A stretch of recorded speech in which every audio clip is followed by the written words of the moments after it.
My grandma preferred I talk to her with my back turned. My grandma and I were always pretty close. When I was a young child, she taught me how to play the piano.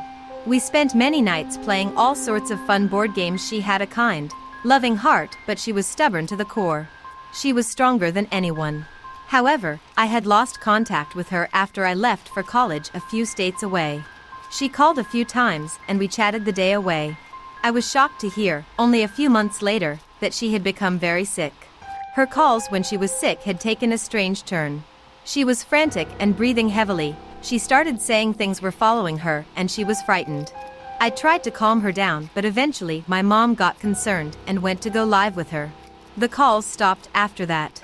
Exactly a week ago, my mother texted me asking to look after Grandma. She had to go on an urgent business trip and couldn't leave Grandma with a stranger. I obliged and took the bus over. I had a few weeks off anyway and I did miss the stubborn lady. I arrived at the house on Monday. My mom had left a few hours earlier. When I opened the door with luggage in my hand, I felt an overwhelming sadness. The house I remembered so clearly was just an echo of what it used to be. It was filthy and clearly had not been maintained like it used to. My mother had left a note on the fridge with everything I needed to do. Strangely, there was very little on the list. Besides all the basics, like feeding, pills, dressing, bathing, there was one that stood out to me most. At the bottom, underlined 3 times, stood, "Don't get too close." My first thought was that that was some kind of joke. But then again, my mother wasn't the joke type. How was I supposed to do all my tasks without getting too close?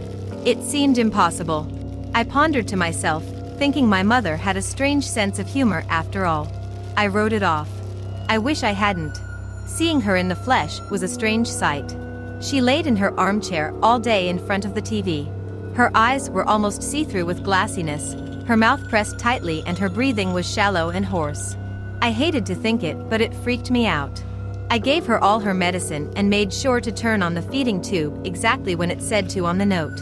I was very precise. I got very close when I had to brush her teeth. I think she held her breath when I did it. She must have been nervous. I felt so bad for her. She didn't move or speak or react during these tasks. She just stared blankly at the screen. I had to almost pry her mouth open. On Tuesday I woke up expecting her to at least have moved around in her sleep. But she was still in the exact same position in the armchair. She could have asked me to move her to her bed. I told her that she was welcome to ask me any time. No response. That afternoon when I went to get her pills in the cupboard, I finally heard her speak. She said one word only. "Stay." I turned around instantly expecting her to look at me with a sorrowful smile. But she was still in the exact same position. I turned back around and said, "I'm always here, you know that, of course I will." She cut me off. Her voice was strangely raspy. "Come closer." She was still staring at the screen with a blank gaze. "Grandma," I tested the waters. Nothing. This was freaking me out. Was I hearing voices? Was she messing with me? Perhaps I needed a break. This was getting to me. I gave her all her medicine while attentively watching her for any movement. And on Wednesday morning the realization hit me: she only spoke when I didn't look at her. But why?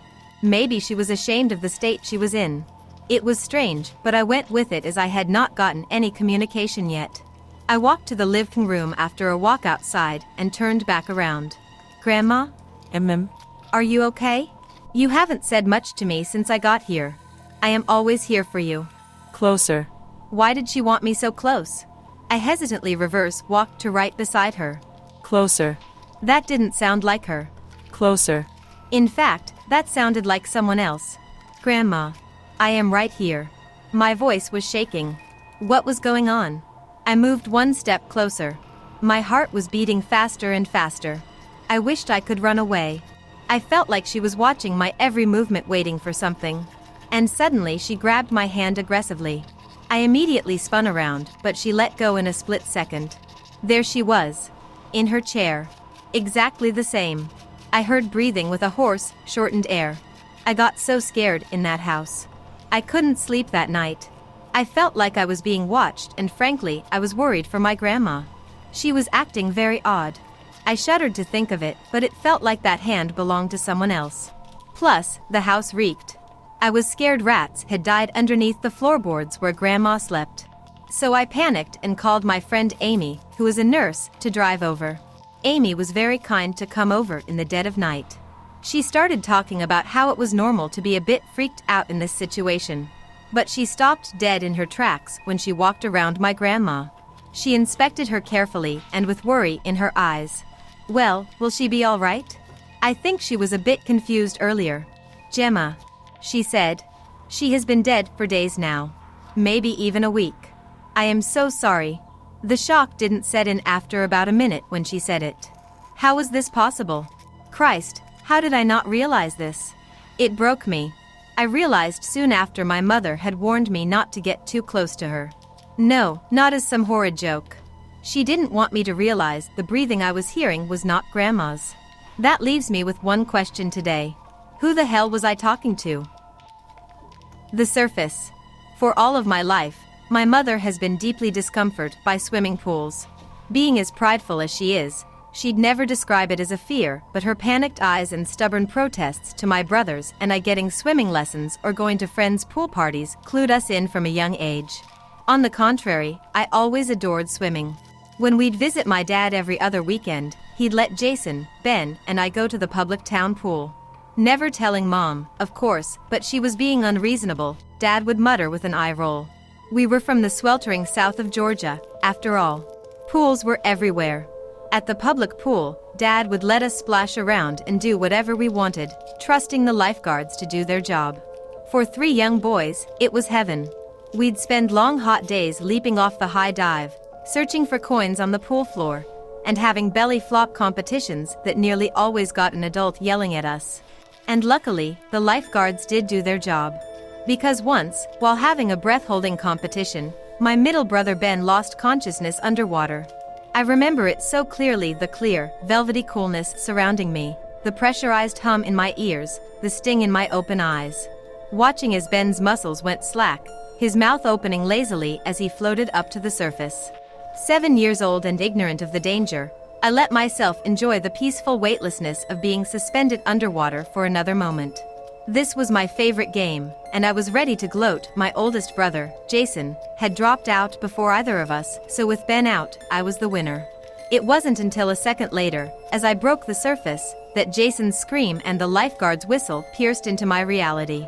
Luckily, Ben was completely fine, medically cleared by the EMTs after being quickly rescued. Dad, Jason, and I desperately attempted to convince my mom that Ben being okay was indicative of the fact that her fears were unnecessary. After all, he ended up perfectly okay. But of course, Mom didn't buy it. She insisted that we should never underestimate the surface. Now, apparently just the sight of the rippling pool water was enough to trigger her neuroses.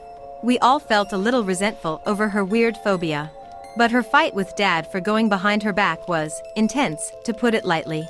So we stopped going to the town pool. Instead, Mom let us play around in the creek near her place. It was rushing and alive, splashing just up to our knees. My brothers had fun making traps for crawfish and cooling off from the heat, but I couldn't help feeling that there was no comparison to the experience of sinking into the still, clear realm of a swimming pool. It wasn't until years later that I got the pleasure of being underwater once more. Dad had finally saved enough to buy a house of his own.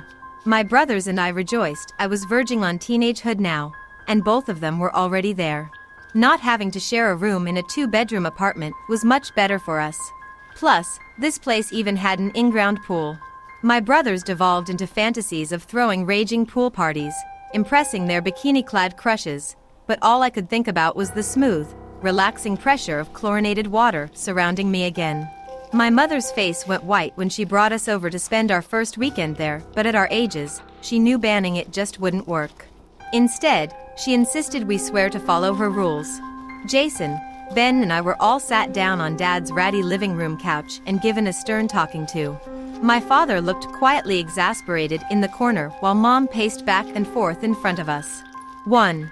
We all must learn basic pool safety. No glass near the pool, no diving in shallow water, no breath-holding competitions with one another. This last one was punctuated with an especially fierce glare. 2. We must not fool around near the edge of the pool, lest we slip and crack our skulls open. 3.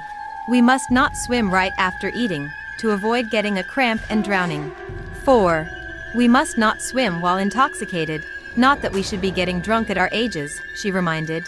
And most important of all, we must never, ever go swimming in the pool alone. After all, we could never underestimate the surface, she stressed. We agreed quickly, of course. They weren't exactly complicated rules, and nothing we hadn't heard before from every lifeguard at the public pool who ever reprimanded us. Besides, it wasn't like her rules mattered much in Dad's house. My father may have become more compliant after the fight post-Ben's accident, but he was still the more easygoing parent by far. Thus began our new life with our new pool. From the time we got to my dad's to the time we left, we were swimming and splashing. Each Sunday night when Mom picked us up, our fingers were pruny and our hair stank of chlorine. She'd purse her lips, but keep quiet. Holding on to the cliff ledge of puberty, with the weight of constantly sniping divorced parents and increasingly distant older brothers, Dad's pool became my serenity. When I experienced the sensory deprivation of being held by the water, I could finally relax and shed the stress of the 2 weeks in between our visits. My brothers would have cannonball competitions and set up elaborate games, but I realized I was far more content to sit on the bottom in pure, meditative bliss until my lungs ached and I had to return to the surface. After a couple months, however, the pool magic wore off of Jason and Ben. They'd still come swim with me sometimes, but often they wanted to go do other activities on Dad's custody days. I started to be dragged to the movie theater, laser tag, the baseball field. It frustrated me to lose my favorite activity, but I was outnumbered. One day, I felt I'd had enough following the rules of my parents. For the first time, I faked sick to avoid attending the basketball court with my brothers and father. Dad offered to reschedule their plans, but I assured him I just needed to rest. With my brothers cajoling him to bring them out, he overcame his hesitations. I watched their car drive off with mixed excitement and rebellious anxiety spiking my heart rate. I stepped out into the backyard, watching the gleaming reflections on the surface of the pool. It was a perfect day to swim, a beating sun with a slight breeze. My toes created infinite ripples as I made contact with the water. I slid in, enjoying the sensation of my body temperature reaching thermal equilibrium with the water. Pure, unadulterated relaxation. It was up to my collarbone now, and it was time for my favorite part. I took a deep breath in through my nose, then exhaled slowly through my mouth. I'd learned that this slowed my heart rate and let me stay under for longer. When I was sufficiently calm, I filled my lungs with air and dived to the bottom. Gentle pressure surrounded me, better than any weighted blanket. I heard the low, staticky buzz of my inner ear adjusting to the depth. Misshapen bubbles swirled from my nose, and I opened my eyes to a wavy, cool-toned world. No need to exhaust myself on my first dive of the afternoon, I lazily determined. I'll work up to spending a long stretch down here. Slowly, I headed back to the surface. I let my eyes close as I floated upwards thanks to the air I still had stored. All that existed was the smooth movement of my body through the liquid world. Until my head collided with something right above me. Stunned, I nearly inhaled water. My head throbbed, and it took a second to realize which way was up and which was down. When I finally got a grip on my surroundings, I looked to the sky. What had I hit? I was in the middle of the pool, there was nothing around to bump into. The only thing above me was the endless blue sky. More gingerly this time, I reached my arm upwards. And hit something. Something on the surface of the water. Something completely invisible, but rock hard. Something that wouldn't let me reach the air. In shock, I swam to the shallow end, feeling along what should be the surface of the pool. The top of the water rippled lazily in the breeze, I could see, but every inch of it was unyielding to my touch. The rushing and bubbling of my movements started to sound hostile. I can't breathe down here. My racing heartbeats were becoming a deafening pounding that reverberated through my body. I could feel myself starting to lose air as I panicked, and the need for oxygen became even more profound. How much longer do I have left? I braced myself against the surface. I clawed with fingers that were beginning to prune. I hit and kicked, limbs moving in slow motion through the water. I stood in the shallowest part and shoved with my shoulders, like Atlas carrying the world. But no matter what I did, I was encased in the depths. My lungs tightened and relented in painful spasms, begging for me to inhale, unprepared for the liquid climate. Finally, I had nothing left to do but scream for help. praying that someone would come home early to find me here. But knowing from experience that the pool silences any cries. Is this what drowning felt like? Would my most peaceful space be my undoing? What force would condemn me to a watery grave? I stared up at a bright sky that was starting to blur. My ears were ringing now, so loud that the sound of my heartbeat didn't seem so loud anymore. My body felt almost numb. Sensory deprivation again, always a talent of the pool. For the first time, it wouldn't relieve me of my stresses. I could feel myself losing consciousness. My lungs were so devoid of air that I was sinking slowly to the tiled floor. In a last dizzy moment, I raised a hand. And the tip of my fingers felt a breeze. I don't remember forcing myself to the surface. I don't remember collapsing on the pavement of the backyard. I don't remember coughing up water I'd inhaled while screaming. All I remember is waking with my cheek pressed against rough cement, gulping down heavy, tight mouthfuls of air. My skin frying in the afternoon sun. My family's panicked cries upon returning home. My face still turned towards the innocuously gleaming reflections on the pool's surface. I told my family, of course. This was met with unsure glances between one another and my father's whispered question to my doctor. Was there maybe some damage to his brain? I was still a kid, after all, and it wasn't improbable to anyone that I'd manufactured an imaginary evil to deal with my accidental drowning. After all, the pool was still just a normal pool. Or, it wasn't improbable to anyone except my mother. After agitatedly repeating my story at the hospital until my sore throat gave out, I was told to go home and rest. Lying in bed that night with every light on, frightened of even the cup of water on my desk, I flinched as Mom crept in. She sat on my bed and rested her hand softly on mine. I met her eyes, loving but deadly serious. You were lucky this time. It had mercy on you. That won't happen again. I tried to warn you. Her gaze intensified, and I could see that her fear was rooted in knowledge of dangers I'd only just seen a glimpse of. Never underestimate the surface. I received inexplicable footage with my Ring doorbell. I don't know where it came from, so I almost deleted the file. At this point, I'm not sure whether it would have been a good idea or not. I am pretty certain that things would have gone bad either way. Why you need to install your Ring right now? That was the subject line in an email I wasn't expecting. I just moved into a new apartment in a new city after seeking a new start, and it's the first time I've ever lived alone. My parents had insisted that I install a Ring immediately, so my first assumption was that the email was a standard message from the company that all first-time buyers get. I was wrong. There was no text in the email, it only contained an attachment.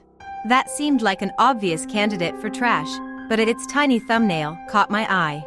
It looked like an image of a human face, but just wrong enough to warrant a second glance.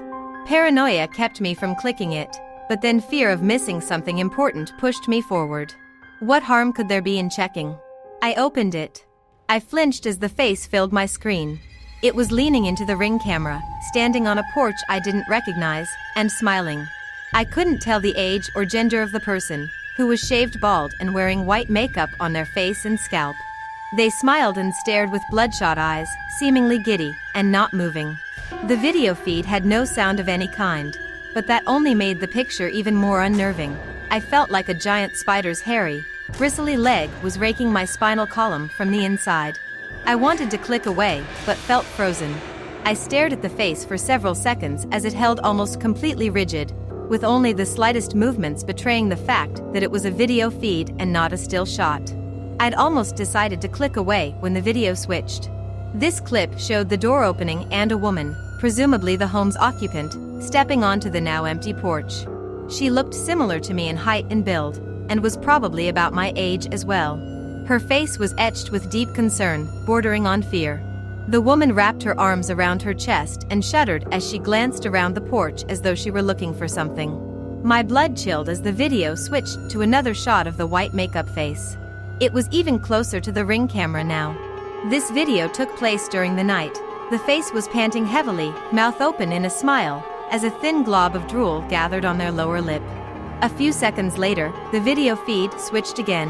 The occupant was talking with two bored-looking police officers. She pointed a shaking finger at the Ring camera, then toward her face, as though indicating the way the stranger had leaned into it. One of the officers lifted his palms and shrugged his shoulders as the other stared, bored, down the street. This video ended with the first officer handing the woman a business card before the two of them left. I jumped slightly as the next video clip popped up suddenly. The white face was back.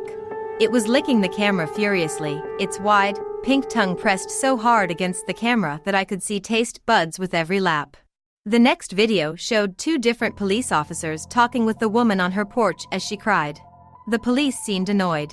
They left again without exchanging any information. The next video featured the white face slamming its head against the camera. It was nighttime again. Tiny, blurry flecks of blood marred the screen. That quickly switched to a daylight scene with a swarm of uniformed people milling around on the porch. As I looked closer, I could see that most of them were paramedics. The front door burst open, and a gurney rolled out. Though bloody, I recognized the homeowner's lifeless face, tilted to the side and staring vacantly into the camera. That's where the video ended. I held still long enough to hear my own pulse. I jumped when the doorbell rang. I cursed under my breath for failing to finish the Ring installation, which would have allowed me to see the stranger from my phone. I didn't relish the idea of confronting my visitor, but was more terrified at the prospect of leaving things a mystery. Slowly, I rose from the chair and padded across the living room. I don't know why I was trying to be quiet, since I was determined to open the door, but it seemed to make sense at the time. Step. Step. Step. My own front door stood in front of me, now menacing instead of familiar. I considered the childhood wisdom of running to my bed and hiding under the covers where no attacker had the power to harm me, but I stood my ground. With a shaking hand, I grabbed the knob and turned. Taking a deep breath, I opened the door and looked out to the porch. It was empty. I exhaled a sigh of relief. That sigh cut off. I leaned in closer to the Ring camera. I had installed it, but not yet activated the software. This fact would not be apparent to any potential visitors. My heart leapt to my throat as I silently begged it not to be true. But right before me, coating the Ring camera in the exact shape of an eye socket, was a thick layer of white makeup.